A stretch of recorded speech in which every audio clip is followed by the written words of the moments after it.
Hello students, this is Aarti and welcome back to the study anytime classes. Today we will be going to start our question number 4 of the exercise 5.1. The question number 4 is saying that if a point C lies between two point A and B.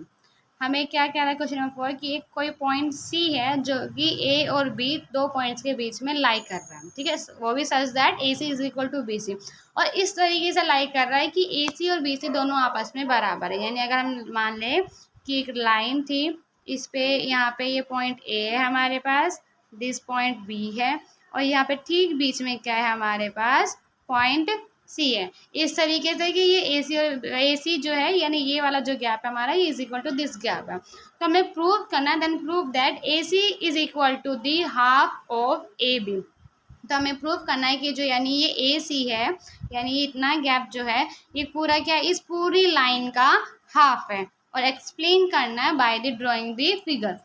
पूरा एक figure draw करके explain करना। तो ये करते हैं।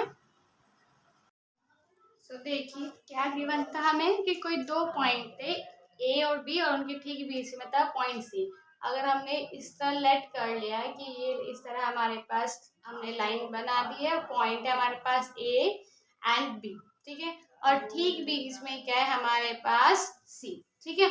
और किस तरीके से रखा है हमें सी कि इस तरीके से रखे कि ए सी जो है वो क्या है is equal to A B है, ठीक है, is equal to A B है। अब हमें प्रूव करना है, प्रूव क्या करना है हमें भाई कि जो ए सी है वो क्या है हमारा हाफ है ए बी का, ये चीज प्रूव करनी है ये, ठीक है, ये जो हमें गिवन है, ठीक है, और ये हमें प्रूव करना है, प्रूव टू, ठीक है।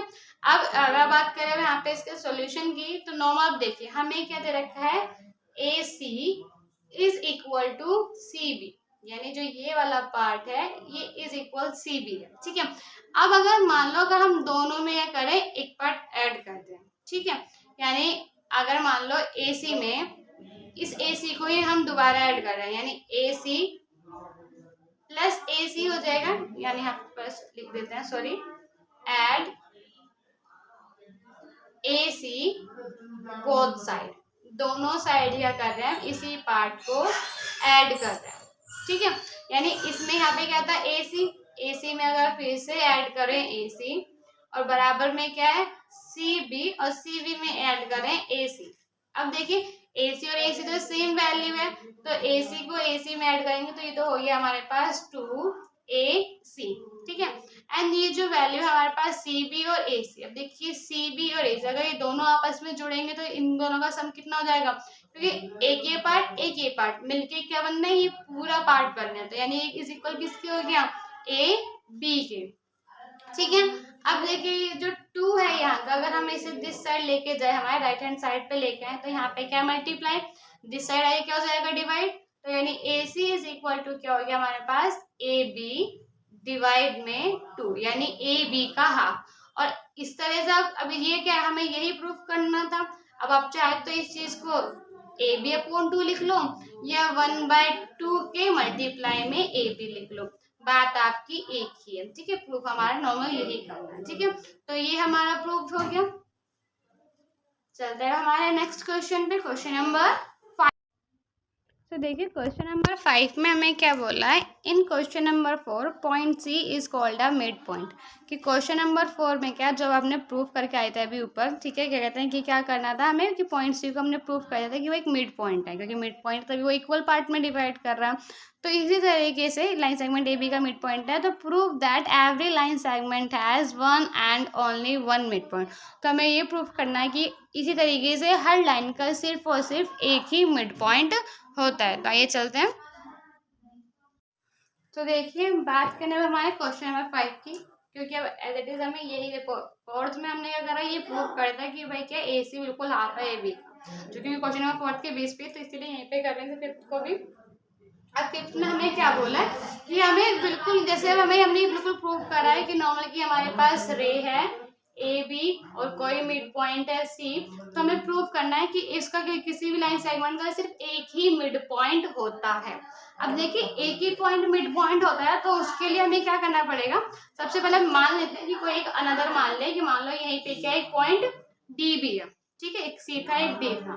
तो अगर ये चीज जो हमें पता है कि अगर सी मिड पॉइंट है, ठीक है, हमने लेट कर लिया कि let see and D are mid point, ठीक है। अब अगर हमने ये मान लिया कि सी और डी मिड पॉइंट है, तो अब इस कंडीशन हम करके आए हैं कि अगर कोई आपस में मिड पॉइंट होता है तो वो दो वैल्यूज आपस में बराबर भी होती है और साथ साथ क्या होता है उसका हाफ भी होता है, ठीक है। तो यानी अगर हम इफ सी को लेके चलें, if C is mid point, ठीक है, अगर सी मिड पॉइंट है तो इसका मतलब क्या होगा कि जो ए सी है वो is equal to C B होगा, ठीक है। और जो नॉर्मल सिंपल सी बात है कि जो ए सी है वो क्या होगा हमारा हाफ बी होगा ए बी का। ये अभी हम क्वेश्चन नंबर 4 में करके गए थे, ठीक है। इस चीज को हमने अपना फर्स्ट मान लिया। वहीं अगर हम सेकंड लेके चले कि if D is the mid point, अब अगर हमारा डी मिड पॉइंट है तब क्या होगा, अगर डी मिड पॉइंट होगा तो डी की कंडीशन में भी क्या होगा कि ए डी जो होगा वो डी बी के बराबर होगा, यानी ए डी जो होगा वो इज इक्वल टू क्या होगा डी बी के बराबर होगा। और मेन चीज क्या कि ए डी क्या होगा पूरी की पूरी ए बी का हाफ होगा, ठीक है। ये तो हमारा नॉर्मल क्लियर है कि अगर जो ए डी होगा मिड पॉइंट है तो पूरी का हाफ होगा। सेकेंड इक्वेशन हमने अपनी ये मान ली, ठीक है। दो इक्वेशन है हमारे पास, तो from equation first and second, तो देखिए यहाँ पे आप देखो ए सी है वो भी ए बी का हाफ है और जो ए डी है वो भी ए बी का हाफ है। तो अगर एक और फर्स्ट और सेकंड इक्वेशन हम क्या बोल सकते हैं कि जो ए सी है वो is equal to A D है, ठीक है। यानी क्या ये जो हमारी लाइन थी ए सी, अब देखो यहाँ थोड़ा पॉइंट का गैप था कि जो ए सी है वो ए डी के बराबर है। यानी अगर मैं बोलूँ कि ये लाइन अगर मेरे पास ए सी थी और जो ए डी है वो भी ठीक है एग्जैक्ट इसी के बराबर है, और ए सी और ए डी आपस में बराबर कब होगी, तो यहाँ से पता है क्या चल रहा है हमें कि ए सी और ए डी बराबर है, तो हम क्या लिखेंगे कि A C is equal A D तब होगी कब, when point C and D, C and D are coincide, ठीक है, कि जब क्या होंगे ये हमारे कोइंसाइड होंगे।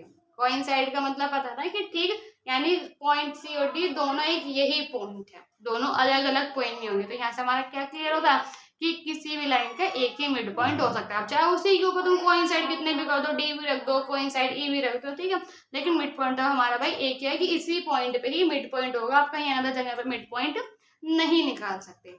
Question number 50 complete. चलते हैं नेक्स्ट क्वेश्चन पर लेके नेक्स्ट वीडियो में।